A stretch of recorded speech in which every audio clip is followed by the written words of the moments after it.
Halo, untuk suara saya apakah terdengar sahabat-sahabati?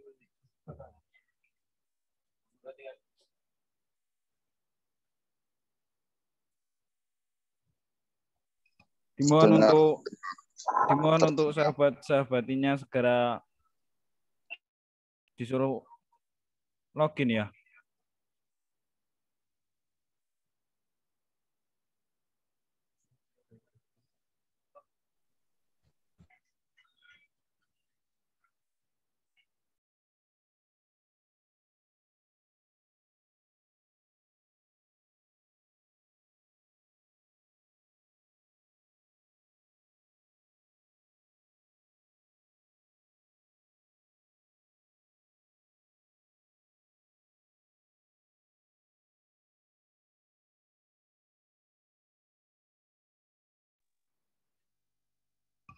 Apakah bisa kita mulai untuk Tadarus Politik volume ke-7 kali ini?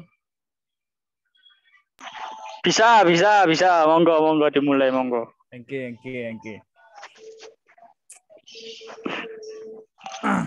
Uhayikum bitahiyatan Islamiyah, tahiyatan mubarakah. Assalamualaikum warahmatullahi wabarakatuh.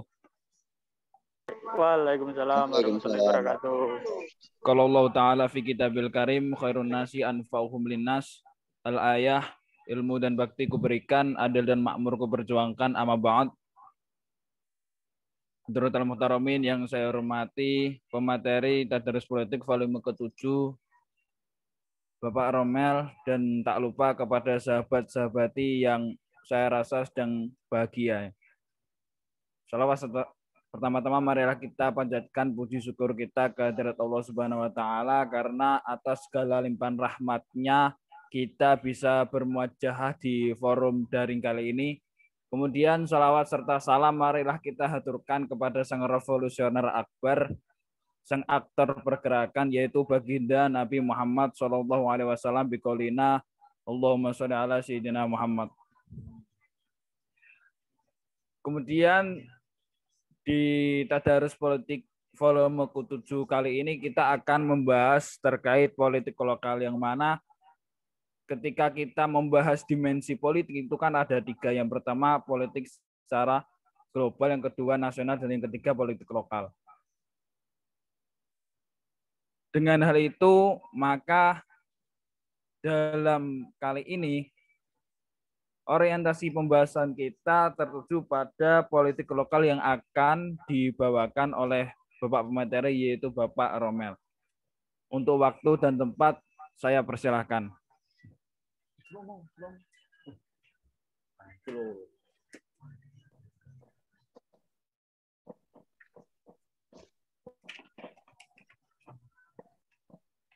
Oke, suara saya masuk ya?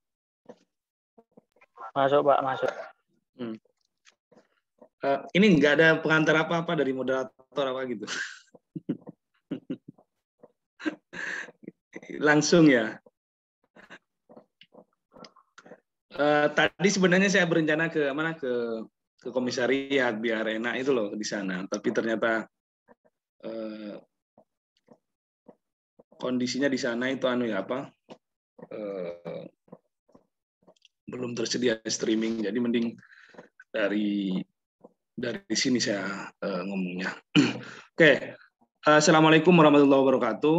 Sebelumnya saya sampaikan terima kasih kepada sahabat-sahabat di pengurus rayon, ilmu sosial dan ilmu politik, FISIP UINSA, yang telah memfasilitasi dengan kegiatan ini. Saya diajak terlibat untuk menjadi bagian daripada proses diskusi pada sore hari ini.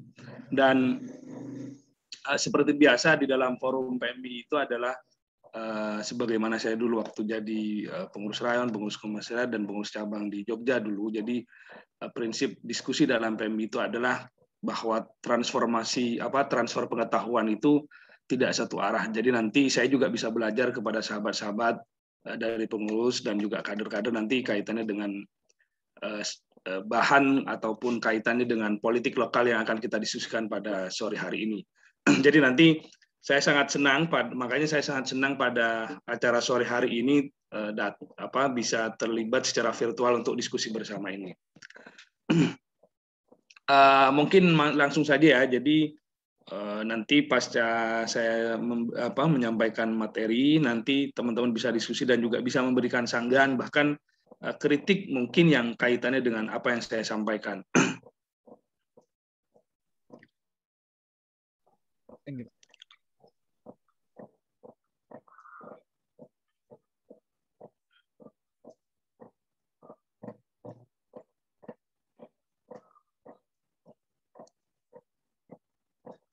Sudah tampil ya?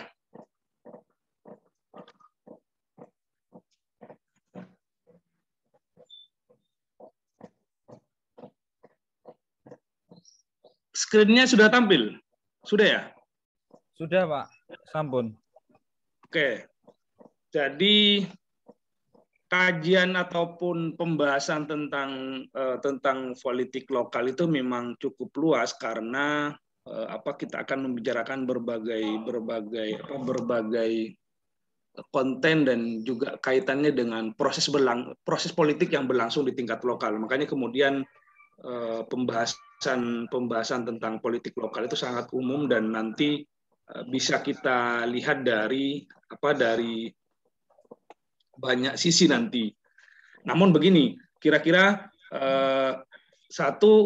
sebelum masuk nanti bagaimana sebenarnya politik lokal yang ada di Indonesia dan juga beberapa kita melihat bagaimana antar daerah yang berlangsung kaitannya dengan perkembangan politik itu, nanti di awal saya kira terlebih dahulu kita melihat pada level yang skopnya makro. Pertama, bahwa fenomena transfer kekuasaan ke unit-unit pemerintahan lokal itu adalah merupakan satu fenomena global. Jadi di berbagai negara yang ada di dunia ini, bagaimana kemudian agar terjadi yang namanya desentralisasi kekuasaan itu juga berlangsung, dan ini tidak hanya terjadi di Indonesia tapi juga di berbagai negara di dunia.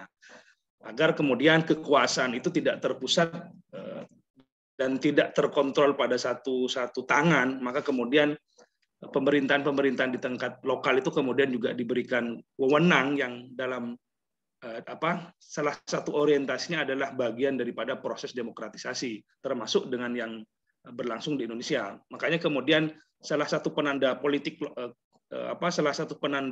lokal, bagaimana kemudian bangkitnya politik lokal di Indonesia itu bisa kita lihat misalnya pasca runtuhnya kekuasaan Orde Baru.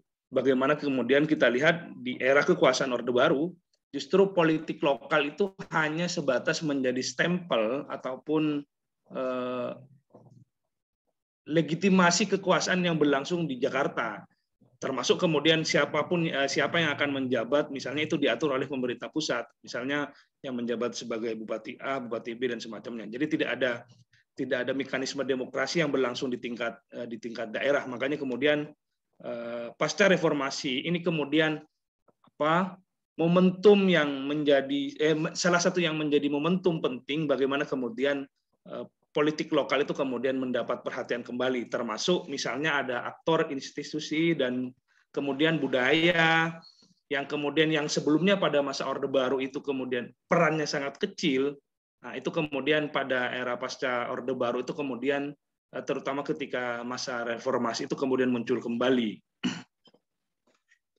Nah, kalau kita amati, misalnya dilihat dari pasca reformasi, bagaimana kemudian politik lokal yang berlangsung di berbagai daerah ataupun di berbagai wilayah provinsi yang ada di Indonesia itu kemudian itu bisa kita lihat ada dinamika yang cukup kuat dan juga dinamika yang di situ mengalami naik turun. Misalnya politik lokal ditandai dengan adanya konflik dalam konteks pemekaran daerah, misal di kabupaten kota itu juga muncul, atau juga dalam politik lokal juga ditandai dengan adanya konflik pilkada, misal bagaimana dalam penyelenggaraan pilkada daerah itu kemudian berlangsung konflik, entah itu kaitannya dengan pendukung maupun antar kandidat. Atau kemudian yang sebelumnya yang sebelumnya elit itu ataupun aktor itu tidak memiliki tempat ketika di masa Orde Baru misalnya, kemudian pasca reformasi ini kemudian berkembang dan kemudian karena adanya politik daerah, adanya demokrasi yang berlangsung di tingkat daerah itu kemudian mereka terlibat, misalnya kita lihat ada beberapa kelompok preman dan juga kelompok marginal yang sebelumnya itu tidak mendapat tempat di masa Orde Baru itu kemudian pasca reformasi itu kemudian mengalami memiliki tempat ataupun memiliki ruang. Nah itu jadi fenomena tentang transfer kekuasaan dan juga fenomena desentralisasi, bagaimana kemudian pintu masuk terkaitan dengan perkembangan ataupun proses demokrasi di tingkat lokal itu atau politik lokal itu kemudian ini tidak hanya terjadi di Indonesia dan juga terjadi di berbagai negara, dan kalau di Indonesia salah satu penandanya itu adalah pasca reformasi.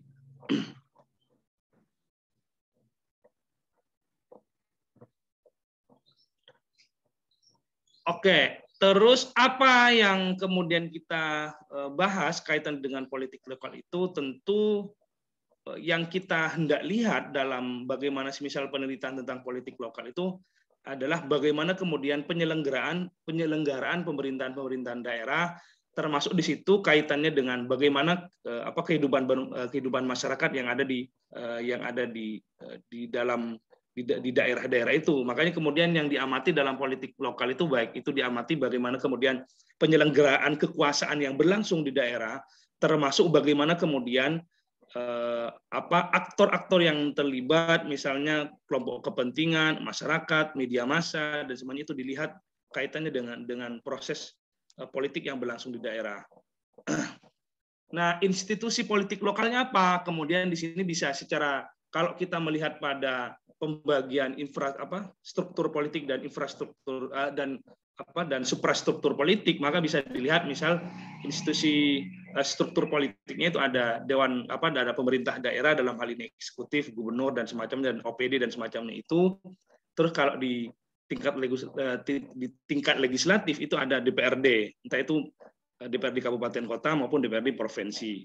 Nah, kalau infrastruktur politiknya itu misalnya bisa di situ ada partai politik, terus juga ada kelompok kepentingan, media massa, bahkan juga organisasi-organisasi yang lain yang kemudian itu mempengaruhi terhadap proses berjalannya politik di tingkat lokal. Makanya teman-teman kalau membaca tentang politik lokal, makanya kemudian kajiannya itu bisa ada yang menitik beratkan kepada aktornya, atau bisa juga yang menitik beratkan kepada bagaimana kemudian gerakan sosial yang muncul di tingkat lokal, misalnya seperti yang berlangsung di beberapa daerah di Jawa Timur, misalnya kayak soal penolakan tambang misalnya yang ada di Banyuwangi, termasuk dalam kasus di Surabaya soal waduk sepat, itu juga bagian daripada proses ataupun bagian daripada politik lokal. Nah, yang diamati dalam politik lokal itu apa? Tentu pertama adalah bagaimana kekuasaan dan berbagai kepentingan itu berlangsung. Misal melalui sistem politiknya, melalui aktornya, termasuk dengan melalui nilainya, dan itu semuanya ikut mempengaruhi dalam proses politik yang berlangsung di tingkat lokal. Nah, itu kira-kira sebagai pengantar awal. Jadi skop pembahasan kita ini cukup luas, tapi kemudian nanti bisa menjadi bahan diskusi kaitannya dengan bagaimana berlangsungnya praktik politik lokal yang berlangsung di berbagai daerah misalnya. Nah, dari tadi saya bicara soal desentralisasi, termasuk bagaimana kemudian otonomi daerah, kemudian pasca reformasi itu kemudian ada jumlah peningkatan yang cukup signifikan bagaimana kemudian terjadi pemekaran daerah. Jadi karena sentralisasi kemudian berubah menjadi desentralisasi, bagaimana kemudian posisi politik daerah itu kemudian memiliki posisi yang kuat. Jadi tidak hanya sebatas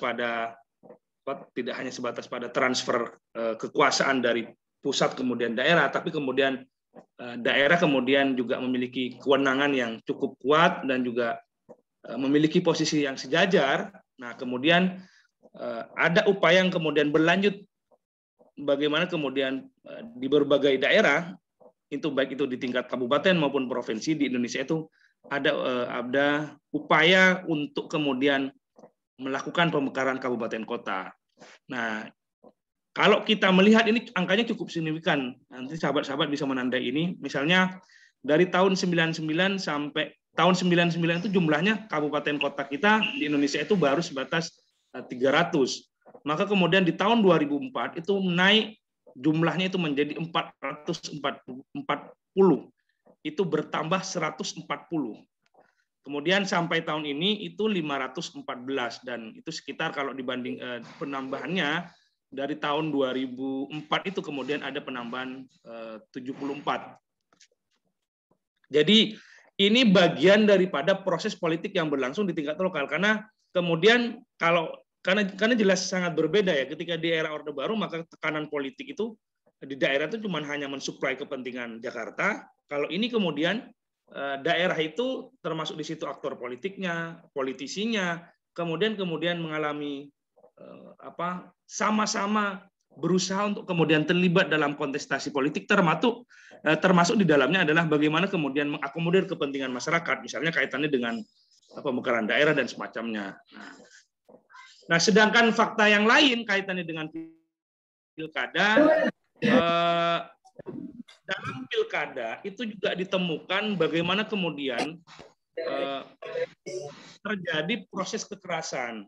Proses kekerasan apa? Itu maksud saya adalah bahwa dalam keberlangsungan politik di tingkat lokal yang ini dibentukkan dalam satu format pilkada itu juga dipenuhi dengan adanya kekerasan. Misalnya data yang disampaikan oleh Perludem itu pada tahun 2017 itu ada sekitar 49% kasus kekerasan terjadi di masa persiapan dan 51% itu terjadi di masa kampanye.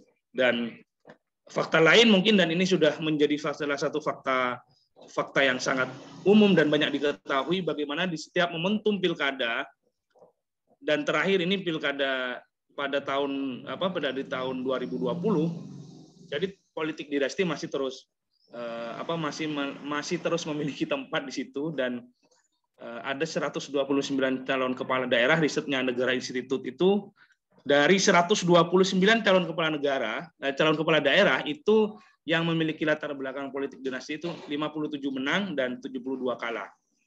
Nah, ini bagian daripada fakta politik kaitannya dengan politik lokal.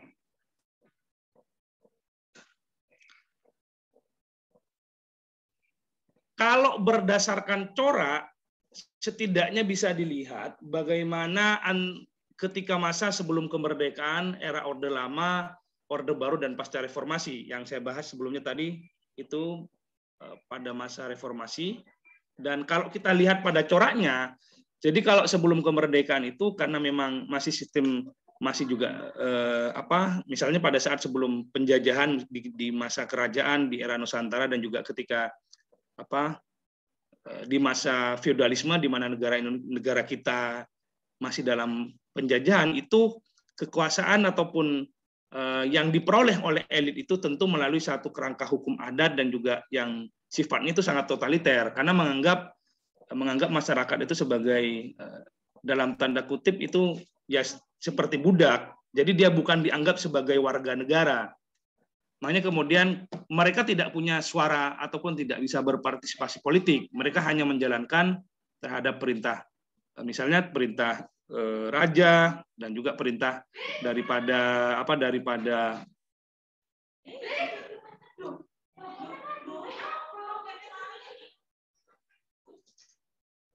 jangan rame-rame. Nah, itu lanjut ya, sorry. Terus yang kedua, jadi pada era Orde Lama, coraknya itu tentu karena pasca kemerdekaan, politik lokal yang berlangsung itu di berbagai daerah itu memang dipenuhi ketegangan karena situasi di daerah, situasi politik yang berlangsung di pusat itu ikut mempengaruhi terhadap bagaimana situasi yang berlangsung di daerah. Makanya kemudian mengalami ketegangan, dan ketika terlangsung misalnya di era demokrasi parlementer dan demokrasi terpimpin itu terjadi ketegangan dan juga konflik. Nah, itu beberapa corak yang berlangsung di masa Orde Lama. Dan bagaimana pada era Orde Baru? Tentu pada era Orde Baru itu corak yang berlangsung di politik lokal itu tentu tidak ada proses demokrasi, tidak ada pemilihan dan semacamnya. Terus kekuasaan itu berlangsung berdasarkan stempel Jakarta, misal siapa yang akan menjabat dan semacamnya, dan termasuk di situ bupati dan juga wali kota itu banyak yang berlatar belakang dari kalangan ABRI. Jadi coraknya pada era Orde Baru sederhananya itu adalah menjalankan apa yang diperintah oleh Soeharto, ya, apa yang diperintah oleh pemerintah pusat.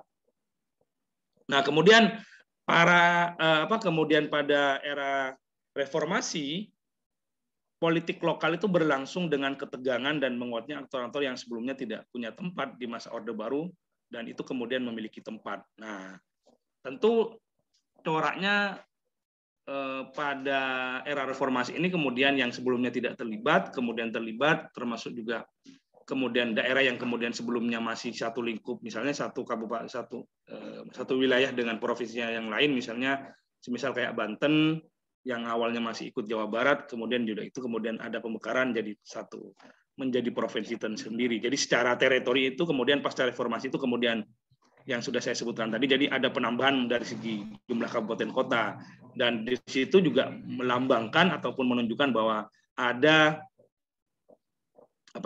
satu gambaran bagaimana kemudian aktor-aktor yang terlibat dalam politik lokal itu semakin banyak.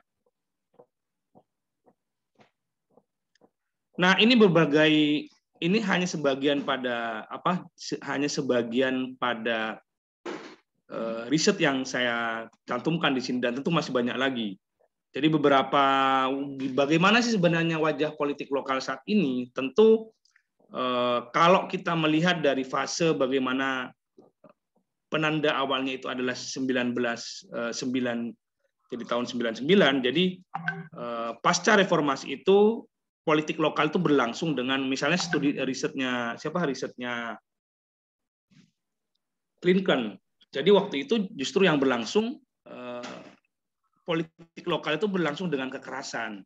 Misalnya peristiwa yang terjadi di Ambon, di Sampit, itu dijelaskan oleh Clinton dalam bukunya Perang Kota Kecil itu.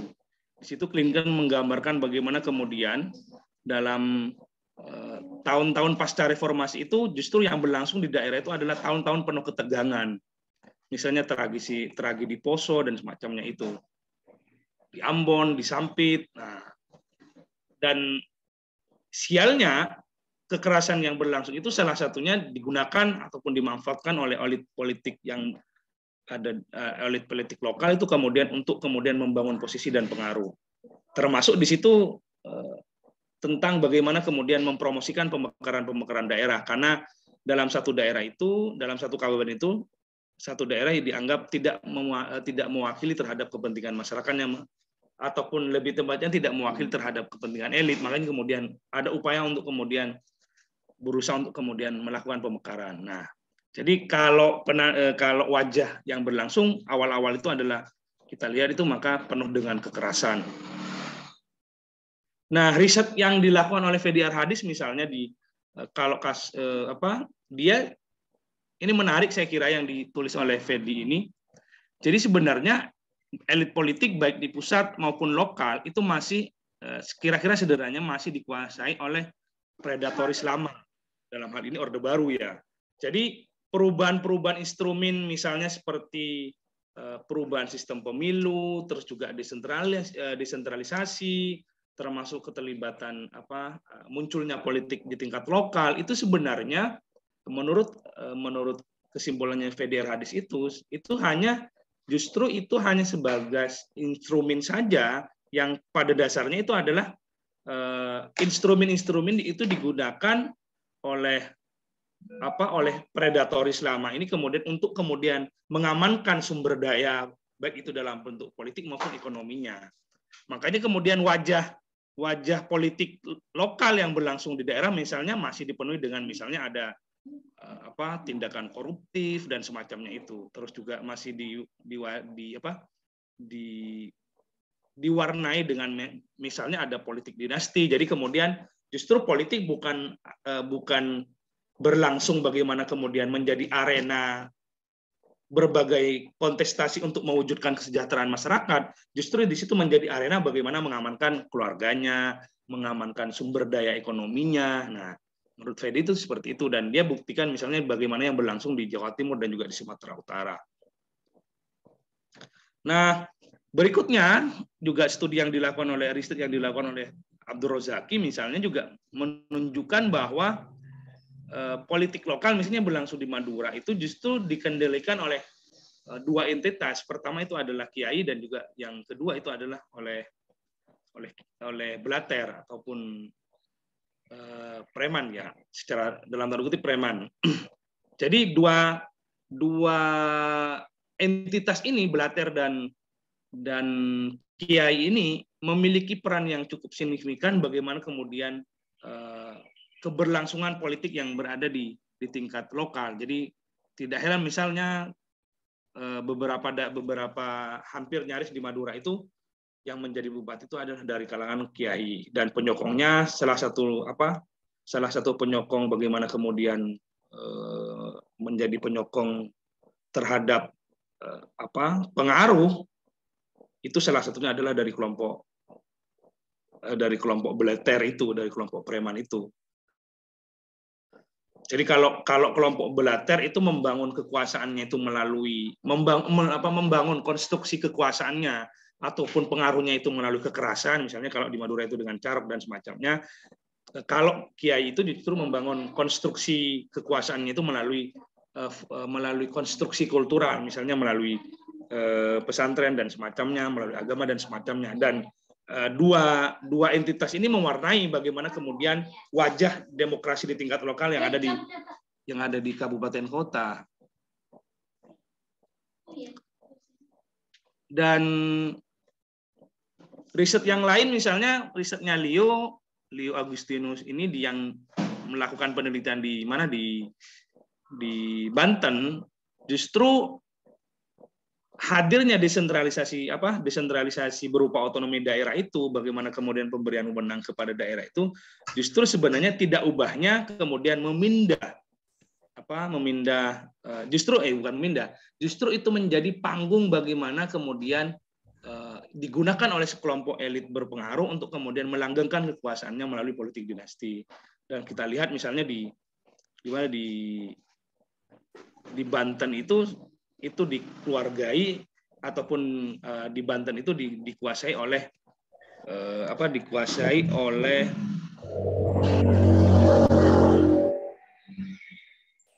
TB, keluarganya atau terahnya TB Hasan ini.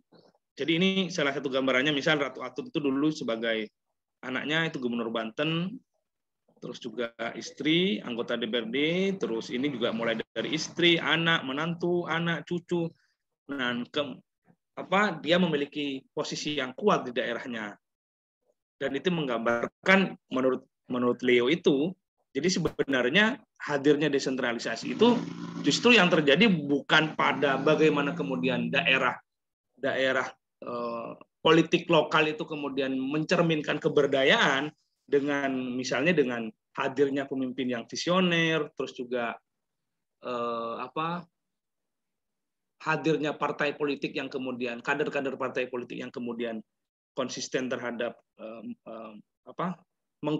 mengkampanyekan dan juga sekaligus mendesain bagaimana kemudian terhadap kesejahteraan masyarakat, tapi justru yang berlangsung dalam politik lokal itu dalam daerah itu dengan adanya desentralisasi itu justru malah dimanfaatkan oleh sebagian orang untuk kemudian meraup keuntungan dan melanggengkan kekuasaan keluarganya.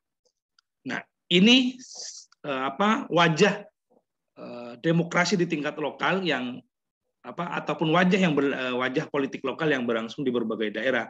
Dan tentu masih banyak lagi, misalnya bagaimana yang terjadi di Sumatera Utara, yang terjadi di Jakarta, terus yang terjadi di NTT dan semacamnya.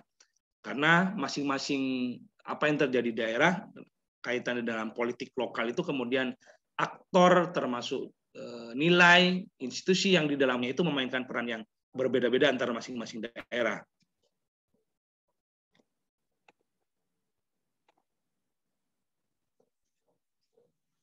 Nah, selain itu saya juga pernah meriset tentang bagaimana kemudian dalam politik lokal itu muncul yang disebut dengan penggunaan isu agama dalam politik lokal. Dan saya meneliti bersama Pak Fajar itu meneliti soal bagaimana kemudian penggunaan isu-isu agama yang berlangsung selama pelaksanaan pemilihan kepala daerah serentak dari tahun 2015 sampai 2019. Jadi pilkada serentak itu kan berlangsung sejak 2015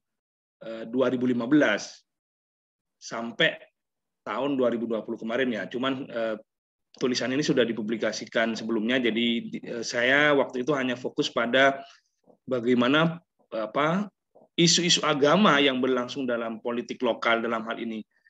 Dalam hal ini pemilihan kepala daerah serentak tahun 2015 dan 2019.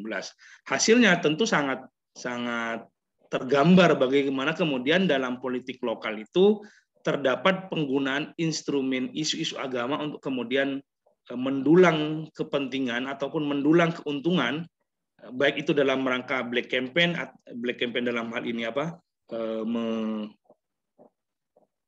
memberikan stigma buruk ataupun menyerang negatif kompetitornya, ataupun itu kemudian dengan tujuan semakin memberikan sentimen positif terhadap dirinya.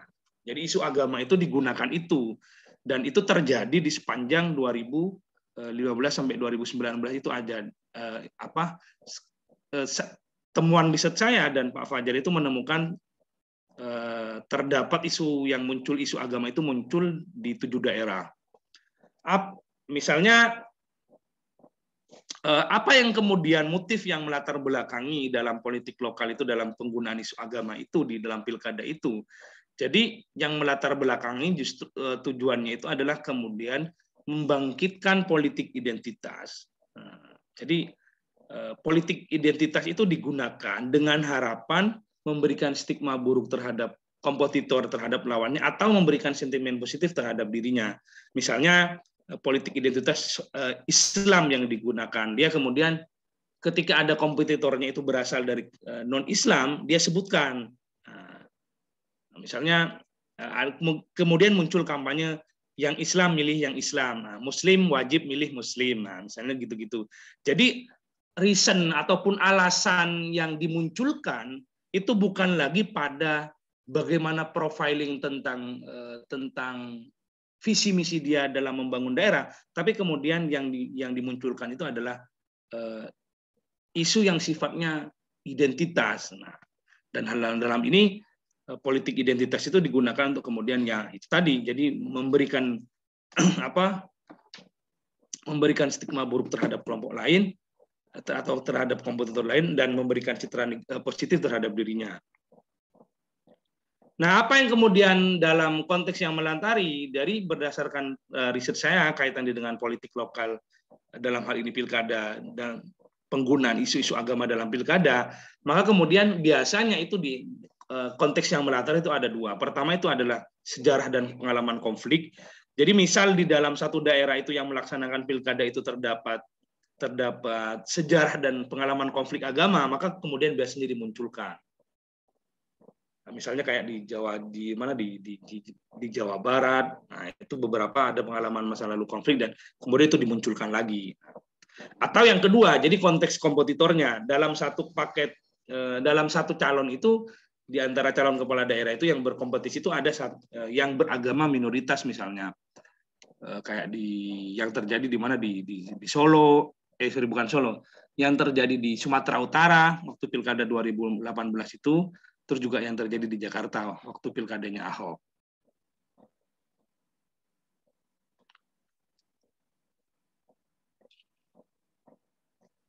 Saya kira itu sebagai pengantar awal bagaimana kemudian, apa yang kemudian hendak saya sampaikan dari sini, bahwa tentu dengan adanya desentralisasi dan juga otonomi daerah, politik ataupun demokrasi di tingkat lokal itu kemudian mendapatkan tempat ataupun mendapatkan posisi. Kita lihat bagaimana kemudian muncul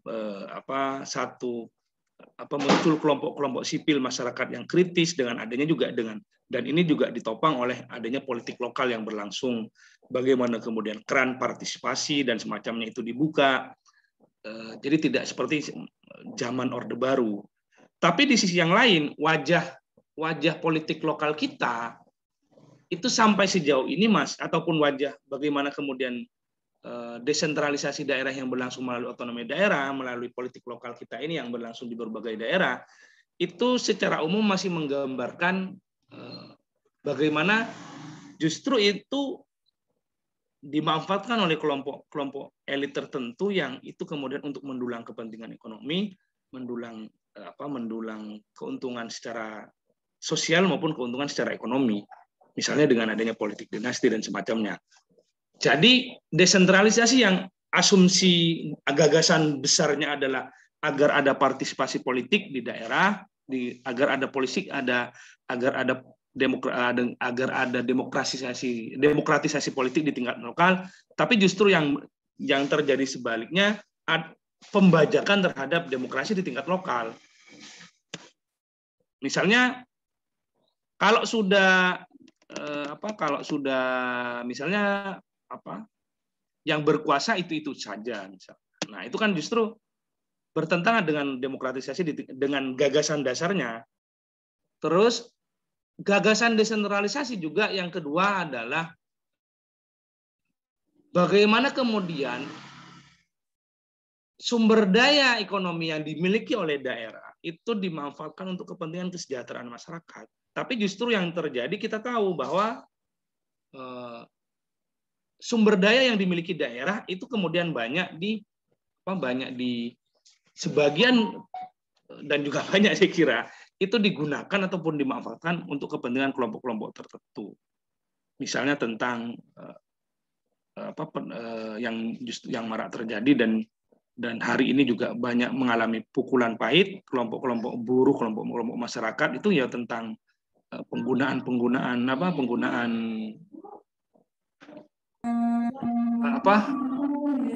bagaimana kemudian sumber daya daerah itu dikeruk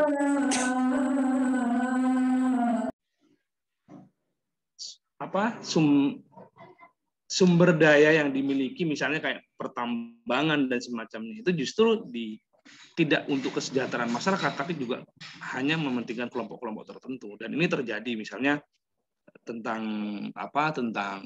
penolakan pabrik misalnya yang terjadi di Rembang, terus juga yang terjadi di Banyuwangi dan di berbagai daerah yang lain. Jadi wajah dalam politik lokal itu bukan hanya sebatas pada wajah optimisme, tapi juga wajah pesimisme kira-kira. Karena janji kesejahteraan yang dijanjikan dalam konteks desentralisasi, dalam konteks otonomi daerah justru bukan kepada kesana yang terjadi, tapi justru sebaliknya itu ada perubahan politik, ada perubahan sistem, tapi kemudian yang menguasai itu saja, kira-kira kayak gitu. Itu saya kira sebagai pengantar dasar dari politik lokal ini. Jadi yang hendak ingin saya sampaikan dari wajah politik lokal itu juga ada wajah optimisme, tapi juga ada wajah suram yang hari ini ya bisa ditandai dengan banyak hal itu. Dan saya kira itu sebagai pengantar diskusi. Terima kasih Pak Moderator. Saya kembalikan lagi kepada moderator. Wassalamualaikum warahmatullahi wabarakatuh. Waalaikumsalam warahmatullahi wabarakatuh. Terima kasih atas penyampaian dari Bapak Romel. Bahwasanya terkait tema kali ini sebenarnya sebagai tema yang sangat enak untuk dibahas. Karena terkait tema ini banyak realitas sosial sekarang yang relevan dengan adanya politik lokal ini. Kalau secara teoritis saya mengkaitkan tema kali ini bisa kita melihat terkait teori kekuasaan dari John Gaventa yaitu Power Cup. Yang mana dimensi kekuasaan menurut John Gaventa itu ada 3. Yang pertama level, kemudian bentuk, dan ruangan. Ketika kita membahas politik lokal, itu ada ruang kekuasaan dalam politik lokal.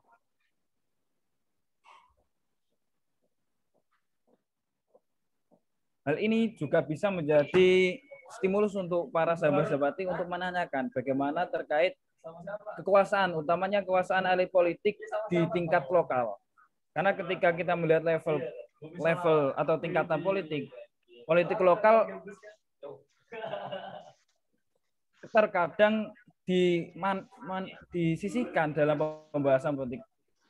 Padahal secara substansial politik lokal dalam kaitannya selesai Orde Baru ini sangat masif terjadi, baik itu dalam pendekatan hukum maupun dalam hal sosial ekonomi. Maka dari itu untuk sahabat-sahabati yang mungkin akan mau bertanya bisa diajukan secara langsung maupun via direct message.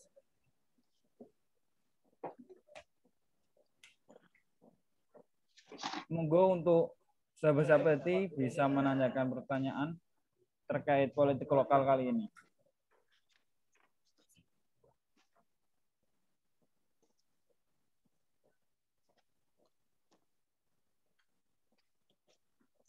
Atau sudah paham semua ini?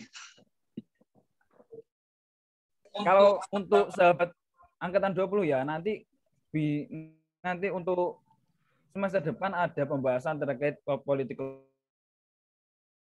kali ini diusahakan untuk dimanfaatkan semaksimal mungkin, karena skema yang dibuat oleh pengurus dalam program kerja tadarus politik ini yang dicari yaitu secara fakultatif dari rancangan pembahasan studi, yang mana untuk mempersiapkan kader-kader rayon ISIP dalam hal penunjang secara fakultatif ini, yang diharapkan setiap kader bisa, baik itu di organisasi dan di ranah perkuliahan gitu. Monggo untuk sahabat-sahabati bisa ditanyakan. Mungkin ada satu hal yang belum dijelasin, Pak. Mengenai dari Power Cube itu, Pak. Oh iya.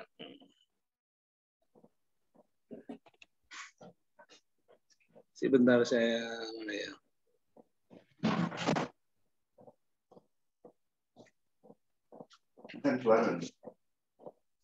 Jualan, Pak.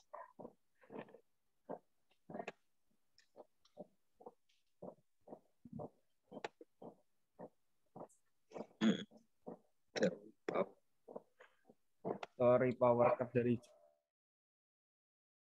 Belum saya menjelaskan barangkali nanti soal apa, saya memang terus terang untuk poin soal bagaimana kemudian teori siapa tentang kubus kekuasaan itu tidak banyak membaca soal itu.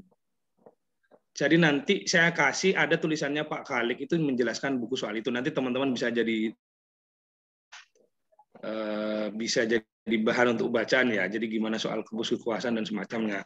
Karena kalau saya lebih memandang bagaimana kemudian pada konteks justru dalam politik lokal itu muncul kontestasi yang berlangsung pada level elit misalnya, ataupun kontestasi yang berlangsung pada aspek penguasaan partai politik misalnya, justru terjadi ini tak ubahnya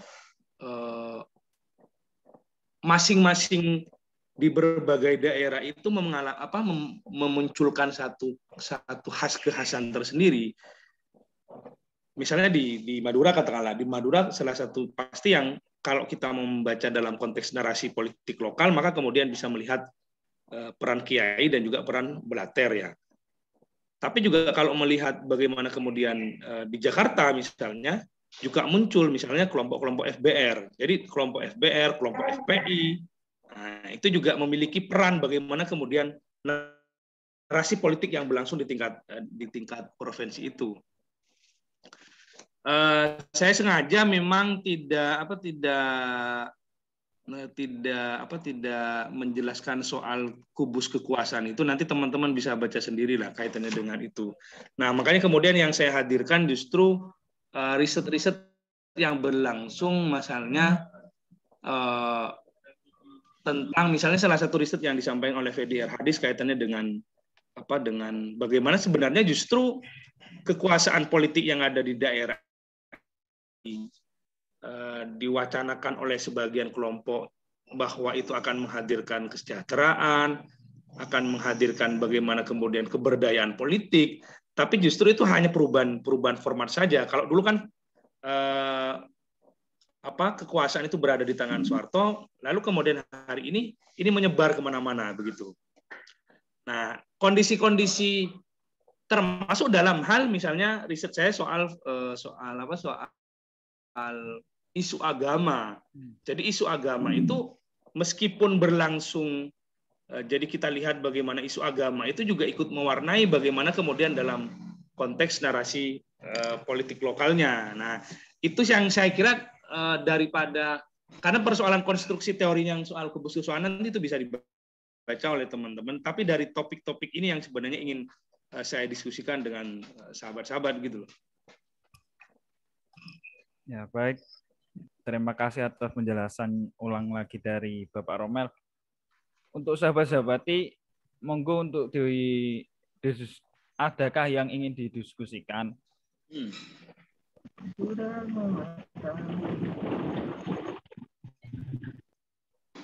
Kalau belum ada, mungkin saya mulai dulu ya, terlebih dahulu. Terkait politik lokal, yang saya tanyakan bagaimana sikap kita sebagai kader Pergerakan Mahasiswa Islam Indonesia melihat kultur politik lokal di setiap daerah kita masing-masing. Dalam artian sebagai dari pandangan Bapak Romel, bagaimana untuk pesan ataupun skema strategi untuk kita sebagai kader PMII mengingat politik di tempat itu kan berbeda-beda, Pak. Begitu, Pak. Semisal saya pernah itu di tempat teman saya itu di Ngawi, Pak. Yang mana di Ngawi itu tipe di Ngawi itu legitimasi untuk salah satu partai itu sangat kuat. Kemudian ketika saya tarik di tempat saya, di asal saya yaitu di Bojonegoro, yang mana secara dominasi itu organisasi masyarakat khususnya Nahdlatul Ulama itu sebagai mayoritas, yang mana secara otomatis untuk partainya itu Partai Kebangkitan Bangsa.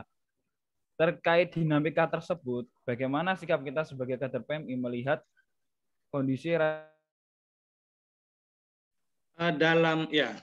terima kasih Mas Fauzil ya. Jadi pertama kalau mau melihat dalam konteks politik lokal itu memang bisa dilihat pada satu aspek aktornya. Jadi aktor-aktor yang terlibat itu siapa saja. Nah, misal dari aktor partai politik siapa, aktor ormas yang terlibat siapa, dan juga aktor dari kelompok pengusaha siapa. Nah, itu bisa dilihat dari situ.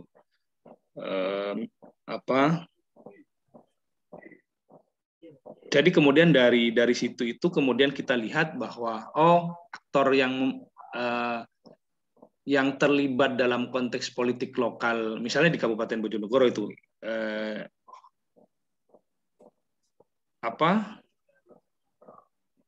aktor yang terlibat ini saja. Misalnya bisa lihat tadi dari kalangan politisi siapa, dari kalangan pengusaha siapa, dan semacam. Jadi karena masing-masing aktor itu kemudian memiliki porsi bagaimana keberlangsungan terhadap corak politik yang berlangsung di daerah gitu loh. Jika yang dominan itu adalah misalnya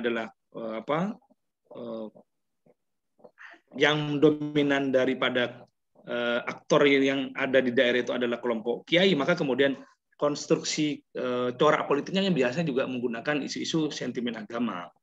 Misalnya seperti di Pamekasan ya, yang saya ketahui ya. Jadi justru sampai kepada identitas kabupatennya itu adalah gerbang salam. Karena apa? Karena memang aktor yang sampai hari ini menjadi bupati dan yang terlibat itu selalu dari kalangan kelompok kiai.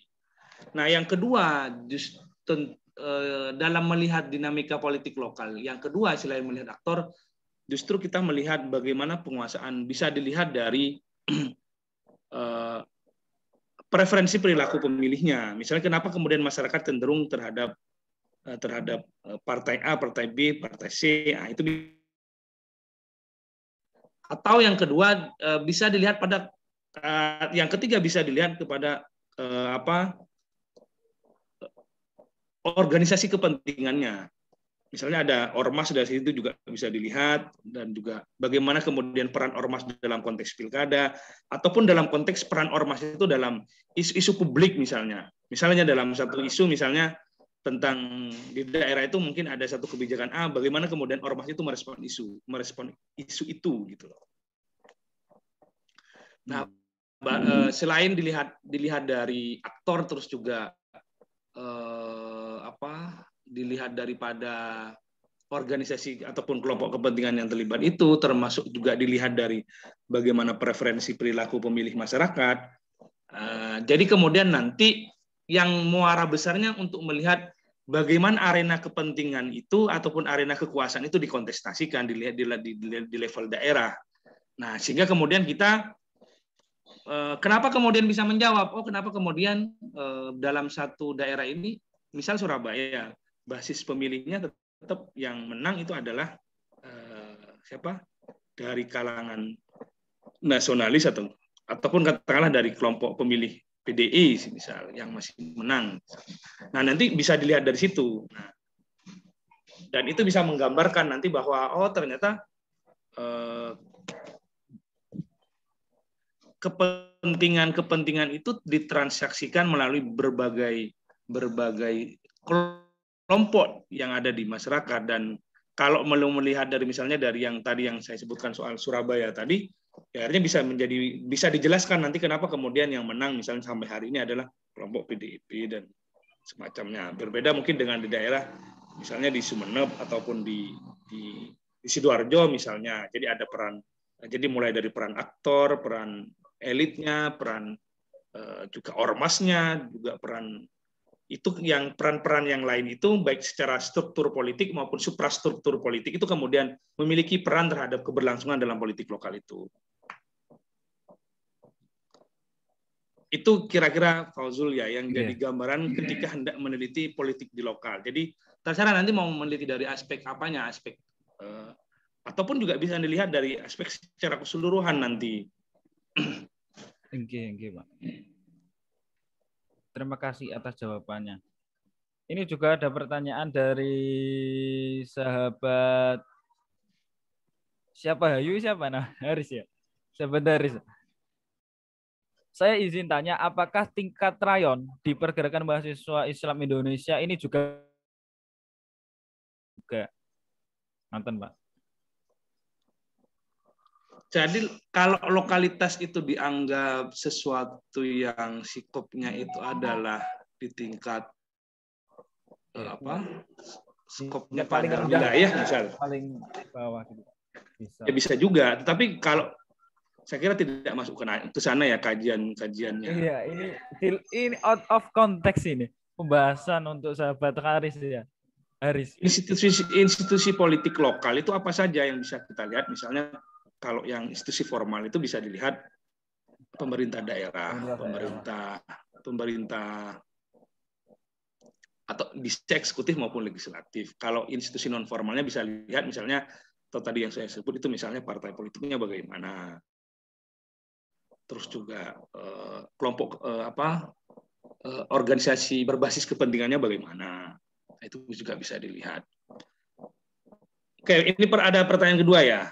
Soal dari siapa ini? Soal dari Wendy, Pak. Saya ingin bertanya bagaimana pandangan Bapak mengenai politik dinasti ini.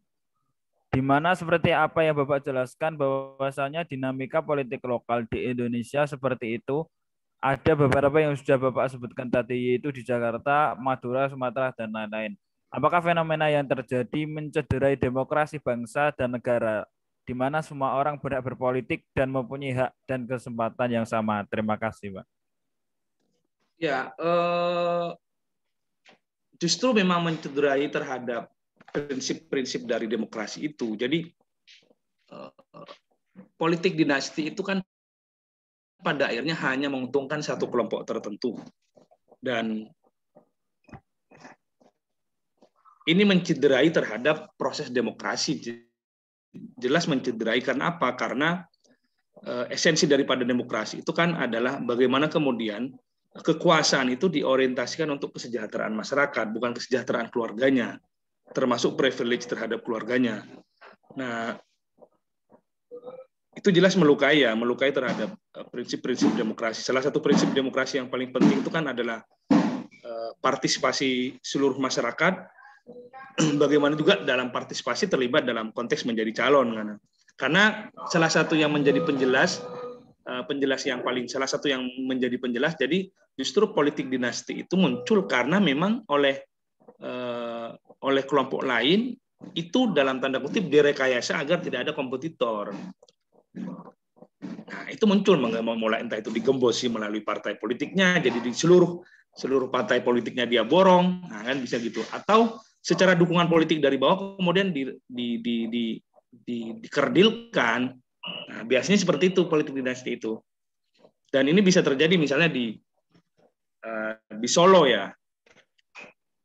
Yang awalnya kita lihat kalau mengacu kepada mekanisme partai politik di tingkat kabupaten kota atau di tingkat DPD itu kan yang dicalonkan bukan si Gibran. Tapi kemudian ini mengalami perubahan karena ada, ya kita tahu lah dia anaknya presiden juga memiliki kekuatan politik, maka kemudian karena memang yang berhak memberikan rekom itu adalah DPP, maka kemudian bisa berubah. Meskipun kita lihat dalam keinginan di bawah itu justru adalah di luar Gibran kan.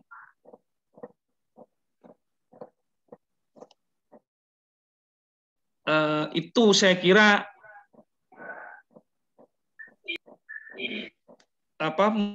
mencederai demokrasi itu sudah pasti itu, ya mencederai demokrasi. Dan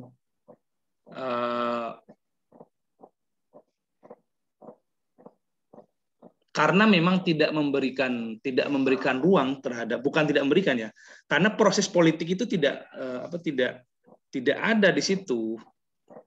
Misal tadi yang saya sebutkan tadi. Jadi kecenderungan beberapa daerah kenapa kemudian politik dinasti itu muncul, karena memang tidak bisa digembosi kalau kita lihat dari calon partai politik itu kan, calon kandidat itu kan harus mendapatkan dukungan 20% lebih. Dan ketika mencari dukungan dari partai politik katakanlah, itu biasanya diborong oleh incumbent ataupun oleh orang yang memiliki afiliasi politik dinasti itu. Maka kemudian dari segi partai aja udah nggak dapat, udah diborong. Nah, jadi kayak gitu. Saya rasa juga akibat fatal dari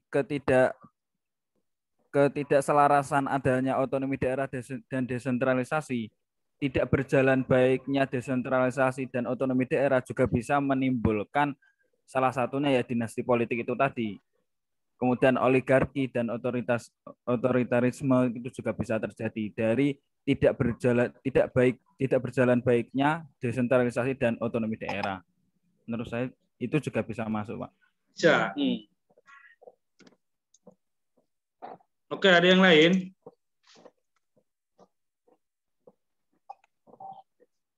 Mungkin untuk yang lain, untuk sahabat-sahabat yang lain, mungkin bisa mempertanyakan terkait realitas sosial sekarang, semisal kayak pilkada sebelumnya antara Bu Risma dan lawannya, antara Cak Mahfud dan lawannya, yang mana Cak Mahfud kan itu didukung koalisi antara partai banyak itu, yang melawan satu partai. Nah itu kan sebenarnya juga pembahasan yang enak dibahas itu. Dalam bagaimana aktor dan legitimasi dari Bu Risma terhadap calon selanjutnya.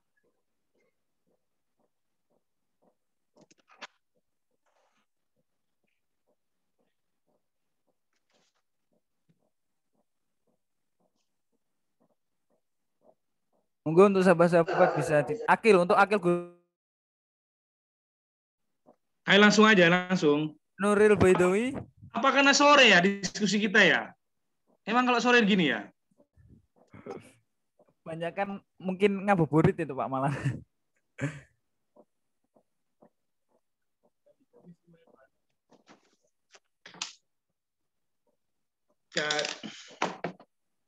Ini tadi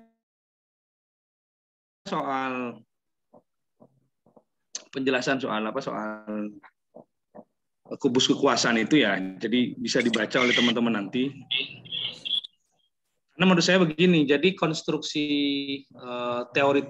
teoritisnya justru bisa dilihat misalnya kalau itu dari teori kubus kekuasaan bisa, tapi kemudian bisa dilihat juga misalnya pada aspek teori mobilisasi sumber daya misalnya. Jadi kalau ataupun dilihat dari aspek gerakan sosial, lihat ataupun diamati dalam politik lokal pasca reformasi, justru kelompok gerakan sosial itu mengalami satu sisi mengalami kemajuan karena mereka kemudian berbeda dengan ketika era Orde Baru yang kemudian mereka mengalami penekanan. Tapi di sisi yang lain keberadaan mereka itu cepat dilumpuhkan. Nah, itu juga menjadi amatan yang menarik dalam konteks politik lokal. Jadi pasca reformasi itu euforia tentang gerakan sosial itu meningkat, bagaimana kemudian masyarakat termasuk hari ini misalnya juga penggunaan media massa, penggunaan misalnya kayak petisi online dan semacamnya, itu kan bagian daripada wajah demokrasi lokal ya, karena mungkin ada satu masalah di daerahnya kemudian mereka sampaikan melalui petisi untuk menyampaikan secara nasional. Nah, saya sih lebih senang melihat itu. Jadi karena amatan saya itu misalnya dalam konteks selain memang fokus pada bagaimana kelompok Islam ataupun isu agama dalam konteks lokal, di sisi yang lain konsen studi saya pada aspek bagaimana gerakan sosial yang juga muncul di beberapa daerah. Nah, ini juga menjadi amatan menarik bagi teman-teman nanti yang akan mempelajari tentang fenomena politik lokal, kira-kira kayak gitu. Ada yang mau atau ada yang mau dibagi yang lain dari teman-teman selain tadi yang sudah saya sampaikan? Mungkin bisa diawali dari entah itu ketua rayon ingin mau tanya atau wakil rayon ISIP mau mewakili untuk berkesempatan menanyakan terkait materi kali ini. Ini untuk yang dikomisarikan lumayan banyak juga Pak anaknya. Oh, nggak apa-apa, langsung ayo. Untuk sahabat saya ini, sahabat Ali Akbar.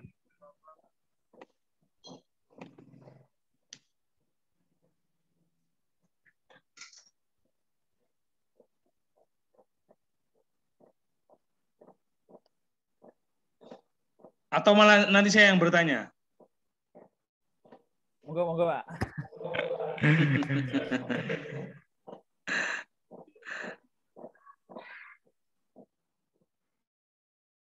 Sahabat siapa ayo? Untuk sahabat Haris ya. Monggo untuk sahabat Haris. Yang jelas ya,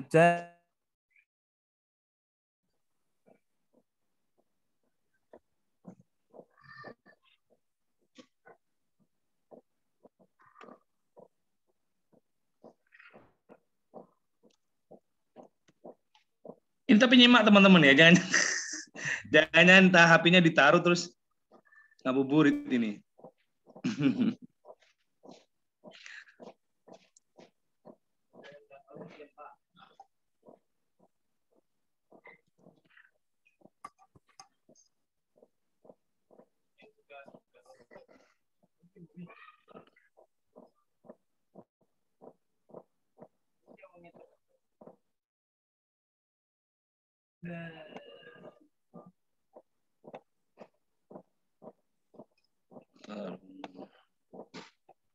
Ketua rayon mana ketua rayon ini? sahabat saya ini Pak. Gede kali itu Kak.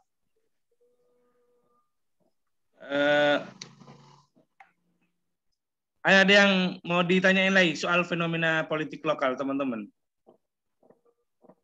Tanggapan mengenai PKB koalisi dengan PKS Kak.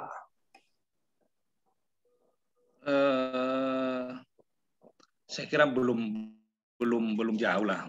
Itu kan masih baru wacana kan.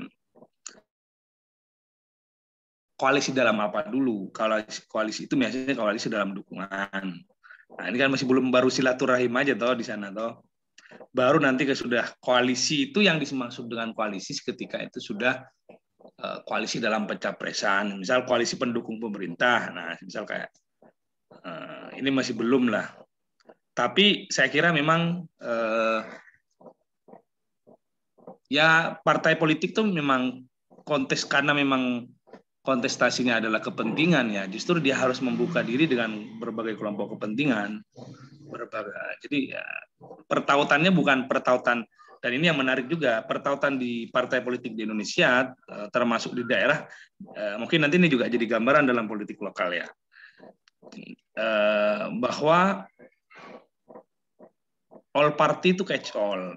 Jadi maksudnya begini, partai politik itu yang berlangsung di Indonesia justru bukan pada visi ideologisnya yang menjadi ciri, tapi kemudian visi kepentingannya itu yang kemudian lebih banyak menjadi penentu. Misal begini, ya bisa saja misal PDI kemudian dengan PKS koalisi tidak koalisi di tingkat pusat, tapi kemudian di tingkat daerah dia bisa juga koalisi.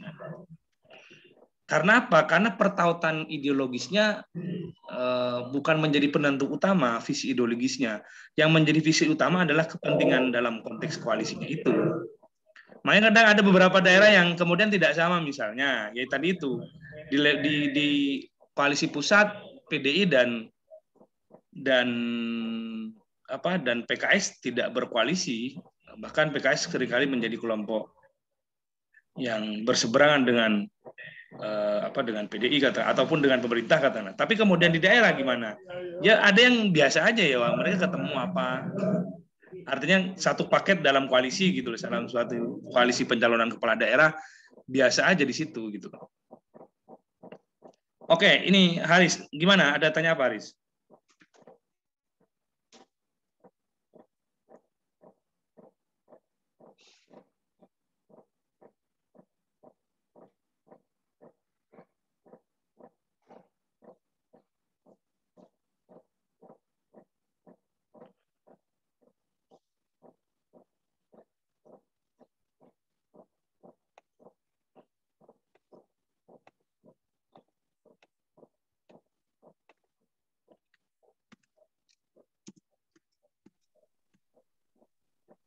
Ketika kita melihat peta politik di Indonesia, khususnya di lokal ya, sebelum Baris, saya ingin bertanya sedikit Pak, terkait ketika kita melihat peta politik di Indonesia, terutama politik lokal, terutama di Jawa, Jawa Timur, Jawa Tengah, dan Jawa Barat. Mungkin dari pandangan Bapak, bagaimana terkait kultur politik khususnya di Jawa ini?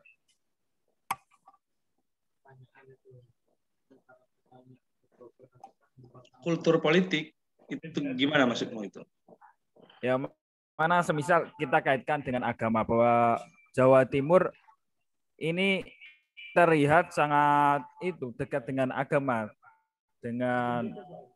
iya, nanti bisa kita kaitkan dengan politik identitas, Pak.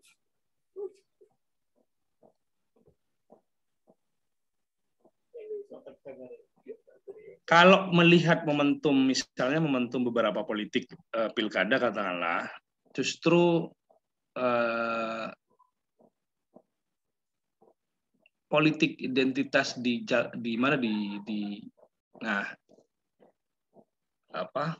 politik identitas itu bisa muncul kaitannya dengan sejauh mana apakah itu memungkinkan itu terjadi. Nah, untuk mengatakan bahwa memungkinkan itu terjadi, itu bisa berangkat dari dua hal itu. Biasanya dilihat dari apakah dalam satu daerah itu terdapat masa lalu kaitannya dengan konflik keagamaan yang berlangsung di situ, atau sebaliknya, apakah dalam konteks kompetitor itu terdapat calon yang kemudian berasal dari kalangan minoritas misalnya, itu bisa juga. Jadi atau misalnya di luar Muslim ataupun di luar agama yang mayoritas katakanlah. Nah, itu bisa dilihat dari situ kalau penggunaan politik identitas yang berbasis agama. Kalau berbasis identitas berbasis etnis, itu juga muncul misalnya di beberapa di daerah, misalnya di luar Jawa juga muncul, di Sulawesi, di Sumatera juga. Jadi penggunaan politik identitas itu sangat bergantung kepada apakah pada konteks kompetitor itu tersedia itu. Misalnya dia berasalkan dari etnis minoritas itu atau etnis mayoritas. Jadi ketersediaan itu yang kemudian sangat menentukan. Meskipun sebenarnya apalagi politik identitas itu mengalami cukup dalam tanda kutip berhasil ya ketika itu digunakan pada Pilkada DKI Jakarta 2017, di mana kemudian Ahok lengser di situ ya gara-gara adanya isu, meskipun itu tidak sepenuhnya atas kekalahan Ahok, tapi itu menjadi salah satu faktor kenapa kemudian Ahok bisa kalah. Karena berdasarkan beberapa riset yang misalnya dilakukan oleh Burhanuddin Muhtadi itu, ya masyarakat memang puas sebagian pemilih puas terhadap kinerja Ahok, tapi kemudian enggan untuk memilihnya karena perkara faktor agama. Itu salah satu yang berhasil di daerah di Jakarta, dan kemudian ini berusaha direplika oleh beberapa daerah, misalnya oleh di Sumatera Utara waktu si Edi nyalon itu. Nah, itu beberapa informasi yang nanti bisa dipelajari lebih lanjut di artikel nanti yang akan saya kirim ke teman-teman. Nah, ini ada pertanyaan lagi dari Haris, Pak. Yang dikatakan oleh Gaventa bahwa terdapat level di masyarakat lokal. Lalu bagaimana dengan kelompok minoritas yang selalu dimanfaatkan? Apakah hal tersebut dibenarkan? Oke. Bisa siapa? Si Haris bisa disampaikan Haris. langsung. Gimana? Ayo Haris, bisa ngomong langsung Haris. Ya, Assalamualaikum, Pak.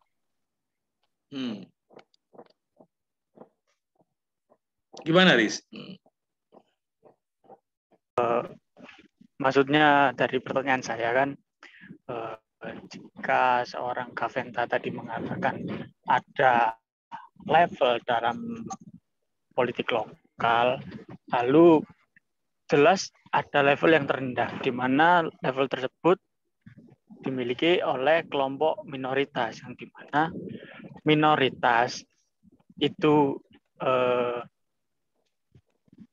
selayaknya minoritas pasti akan dimanfaatkan. Apakah hal itu dibenarkan? Contohnya seperti masyarakat etnis Chinese atau Tionghoa di Indonesia yang selalu dimanfaatkan oleh para elit-elit politik di Indonesia dari dulu sampai sekarang. Dan posisi mereka itu gimana ya? Kalau salah mereka jadi kambing hitam, kalau untung pun mereka tetap jadi babunya para elit politik. Makanya seringkali masyarakat etnis Tionghoa ini di masyarakat lokal yang masyarakat Tionghoa ini tempatnya ada di tengah-tengah antara para elit dan juga masyarakat rendah. Di mata masyarakat rendah, masyarakat Tionghoa ini bisa dicap kelompok yang oportunis, yang tega begitu sama masyarakat rendah. Lalu dari masyarakat elit, kelompok elit, masyarakat etnis ini ya cuma digunakan untuk alat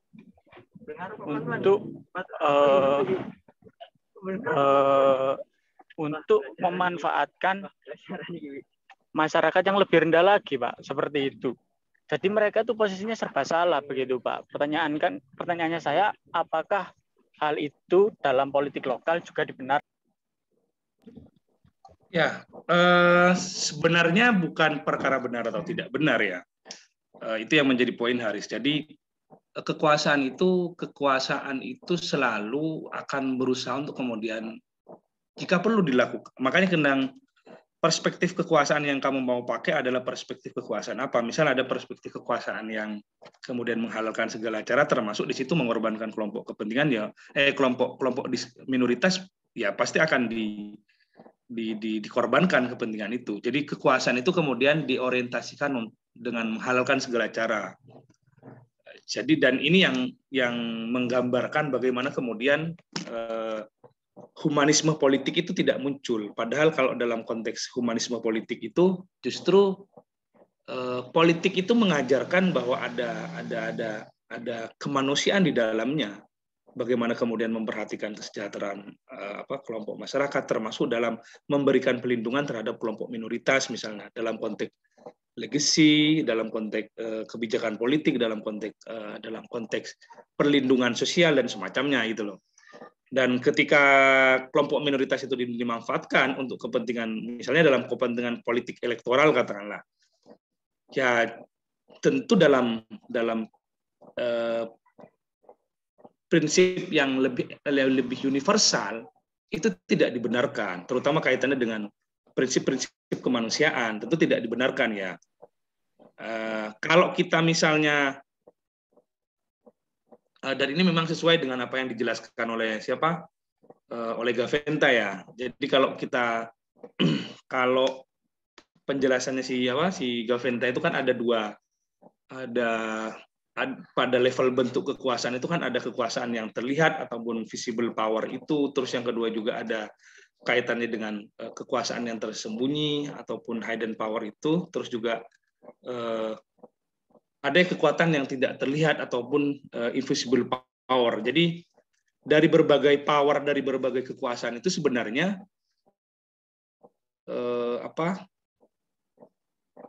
dari berbagai kekuasaan yang itu entah itu langsung yang kelihatan atau tidak, itu sebenarnya bisa mencerminkan bagaimana kemudian kepentingan itu dikontestasikan oleh berbagai kelompok itu.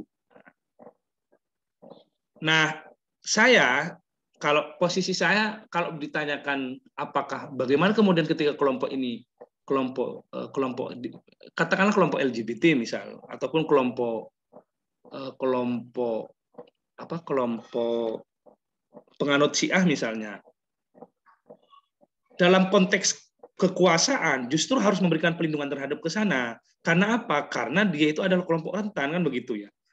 Bukan justru sebaliknya, kelompok rentan itu dijadikan tumbal untuk kemudian mendulang kepentingan. Misalnya dalam kasus yang pernah saya teliti itu soal kasus Syiah di Sampang.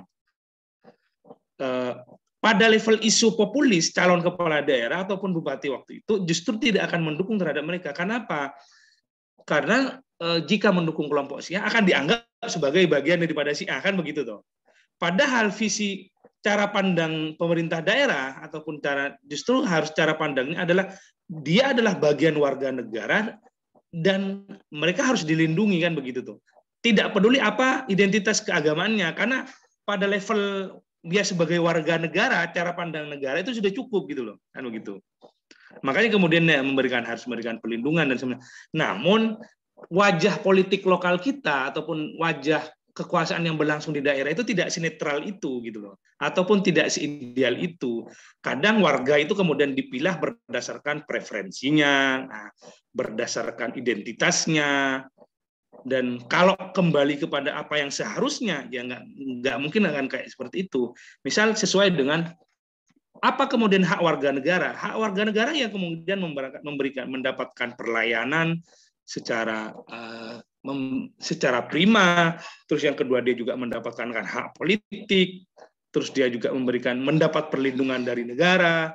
Nah, tapi karena sebagian kadang karena preferensi tertentu yang dia tidak sama-sama mayoritas, tidak sama warnanya, maka kemudian kerap kali dia kemudian tidak mendapatkan perlindungan negara, dan ini yang bermasalah gitu.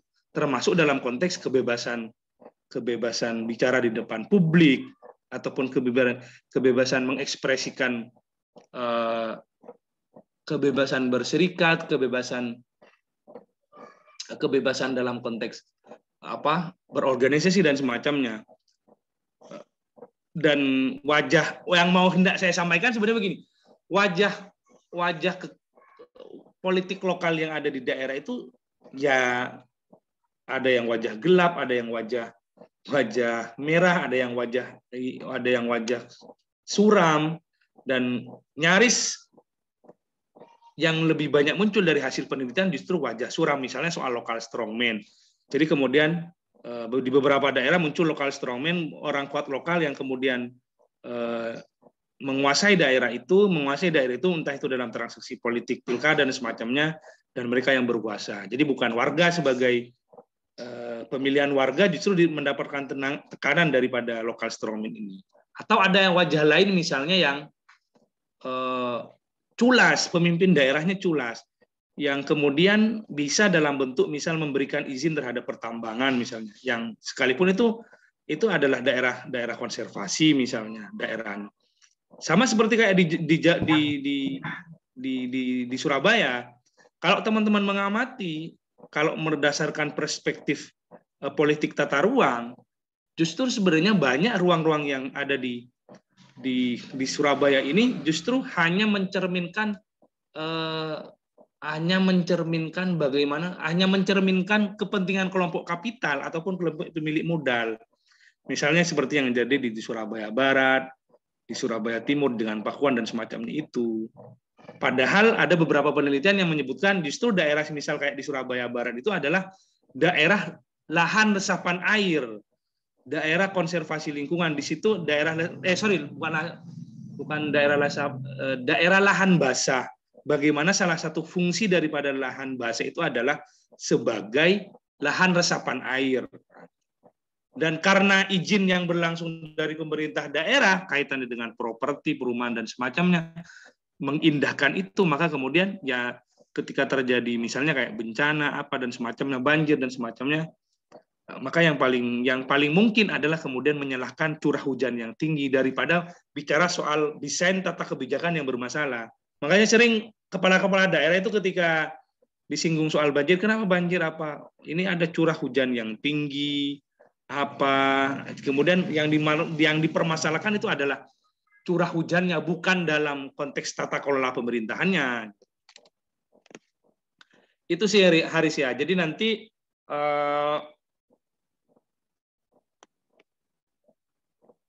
makanya saya sependapat dengan salah satu pendekatan teoritis, misal yang menganggap negara itu bukan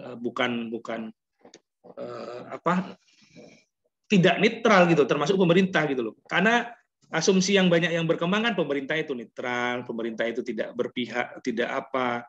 Justru yang terjadi sebaliknya, melalui format kekuasaan yang berlangsung dijalankan oleh pemerintah, baik itu pemerintah pusat, dan justru itu mencerminkan bagaimana kontestasi kepentingan yang berlangsung di situ. Warga pun dilihat berdasarkan bisa dilihat kadang berdasarkan latar ekonominya. Misal buruh misal tidak akan berbeda mungkin dengan cara pandangnya dengan masyarakat, dengan kelompok dengan yang misal kayak non buruh ataupun guru misalnya. Jadi cara pandang pemerintah itu kerap kali mencerminkan bagaimana kemudian kontestasi kelas yang muncul gitu. Daripada kemudian menganggap pemerintah itu sebagai netral ya. Nah, politik lokal yang berlangsung di daerah itu juga seperti itu. Makanya kemudian ketika terjadi konflik katakanlah, misal pada konteks misal ada salah satu pemerintah daerah yang memberikan karpet merah kepada pengusaha tambang misalnya, padahal di satu sisi daerahnya masuk dalam salah satu wilayah yang konservasi lingkungan misalnya, seperti yang terjadi di Kalimantan. Apa yang kemudian bisa menjadi penjelas? Karena pemerintah daerah adalah representasi daripada kapitalis, kira-kira gitu. Sehingga kemudian yang diberikan karpet merah itu bukan pada aspek kesejahteraan masyarakat yang menjadi prioritas, justru kesejahteraan kelompok pengusaha, meskipun narasi yang akan dipakai tentu juga itu. Misalnya narasi yang dipakai apa? Seringkali narasi yang dipakai adalah demi kesejahteraan masyarakat, demi pembukaan lahan kerja. Itu muncul.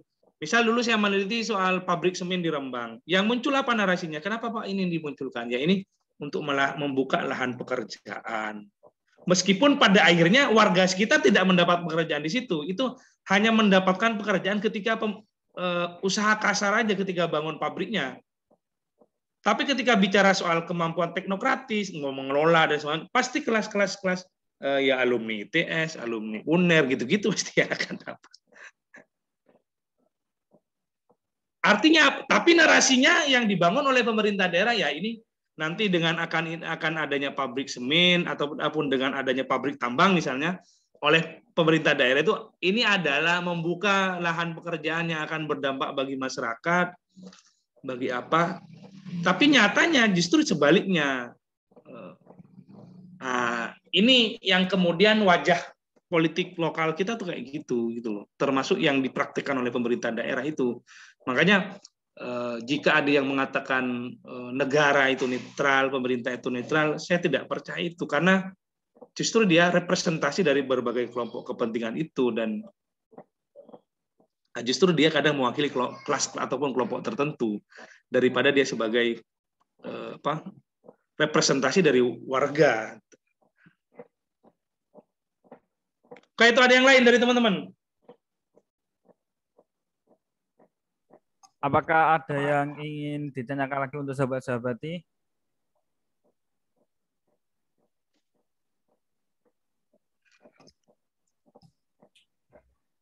Apa kiranya sudah cukup ya? Kalau sudah cukup bisa cukup. Saya tutup. Sahabat Ali itu, sahabat Ali. Untuk nanti untuk Bapak moderator, untuk Bapak pemateri nanti bisa minta itu ya PPT materinya. Ya nggak apa-apa, tak kirim. Ini ya. Saya kirim ke dulu tulisan saya soalan. Iya. Kesimpulannya apa Mas moderator? Jangan disimpulkan.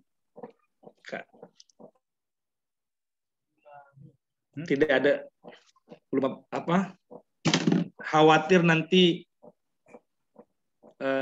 sahabat-sahabat yang lain malah terpenjara dengan kesimpulan itu nanti.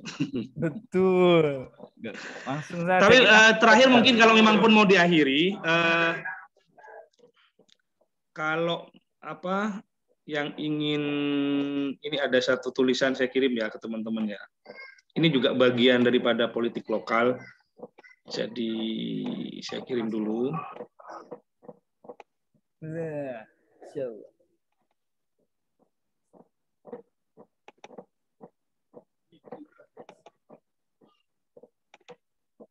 Udah saya kirim ya.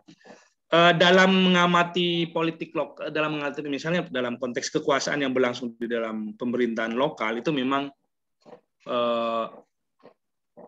atau kekuasaan yang berlangsung, relasi kekuasaan yang berlangsung di daerah katakanlah, tidak hanya pada pemerintah lokal ya, tidak hanya pada pemerintah dalam hal ini bupati, DPR dan semacamnya, dinas. Kita hendaknya melihat setidaknya melihat dua hal. Satu, kalau dalam konteks kebijakan daerah, siapa yang diuntungkan dari kebijakan itu? Saya selalu bilang gitu. Jadi siapa kemudian yang diuntungkan dari kebijakan A, misal dalam konteks kebijakan tambang misalnya, ataupun dalam konteks kebijakan apa gitu. Nah, sehingga kemudian dari siapa yang diuntungkan itu nanti akan mencerminkan bahwa proses akan mencerminkan bahwa dia adalah sebagai kelas dominan di situ. Yang kedua, justru pemerintah daerah ataupun wajah dalam politik lokal yang berlangsung di berbagai daerah itu justru tidak mencerminkan aspek kenetralan sebagaimana dinarasikan oleh banyak pihak. Bahwa pemerintah itu bebas tidak berpihak kepada kelompok manapun, dia demi kepentingan masyarakat, demi kepentingan kesejahteraan.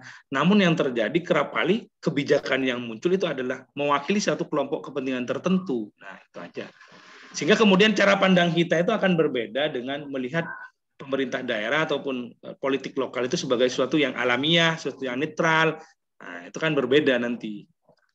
Itu saja mungkin dua hal yang perlu saya sampaikan itu. Kurang lebihnya saya mohon maaf.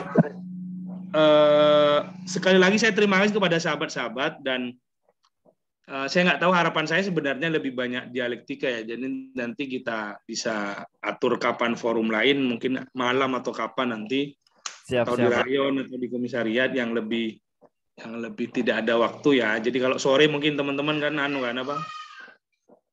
ngabuburit ya atau apa itu lemes ya, sehingga kemudian nggak semangat untuk diskusi. Nanti kita atur lain waktu aja. Ya, gitu ya Pak Yon ya. Ya Pak. Ya Pak. Oke, kurang lebihnya saya mohon maaf. Wallahul muwaffiq ila aqwamit. Wassalamualaikum warahmatullahi wabarakatuh. Waalaikumsalam warahmatullahi wabarakatuh. Terima kasih Pak. Terima kasih Pak. Moderator tutup.